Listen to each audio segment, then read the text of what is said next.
আজ আমি তোমাদেরকে দেখাবো ইন্ডিয়ার রেল মিউজিয়াম ভেতর থেকে কেমন দেখতে হয়। এটাই দেখার জন্য আমি চলে গেছিলাম ইন্ডিয়ার সব থেকে ব্যস্ততম রেলওয়ে স্টেশন হাওড়া স্টেশনে, আর তার ঠিক পাশেই ছিল এই রেল মিউজিয়াম। 30 টাকা দিয়ে টিকিট কেটে ঢুকে পড়েছিলাম রেল মিউজিয়ামের ভেতরে। আর ভেতরে ঢুকতেই আমার চোখে পড়ে গেল 90s এন্ড 80s এর পুরোনো দিনের ট্রেনগুলি। এইগুলোকে দেখে আমার মনে হচ্ছিল যেন আমি 80s এ চলে এসেছি।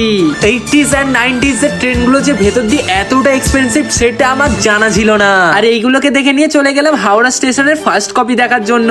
এখানে রেলের ইঞ্জিনের রিসার্চ করা শেষ করে রেল লাইন ধরে পৌঁছে গেলাম পুরোনো দিনের লোকোমোটিভ আর ডিজেল ইঞ্জিনের ট্রেন দেখার জন্য।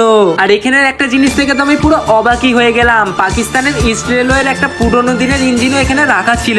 ট্রেনের বাইরেটা ভালো করে দেখে নিয়ে আমি তো উঠে পড়লাম ট্রেনের ভেতরটা কেমন হয় সেটা দেখার জন্য। ট্রেনের ভেতরটা বেশ হন্টেড ছিল, তাই আর বেশিক্ষণ না দাঁড়িয়ে ট্রেন থেকে নেমে পড়লাম। মিউজিয়ামে সব পুরোনো দিনের ট্রেন দেখা শেষ করে আমি চলে গেলাম এই মিউজিয়ামের সব থেকে লাস্ট লোকেশন মানে ট্রেন রেস্টুরেন্ট দেখার জন্য।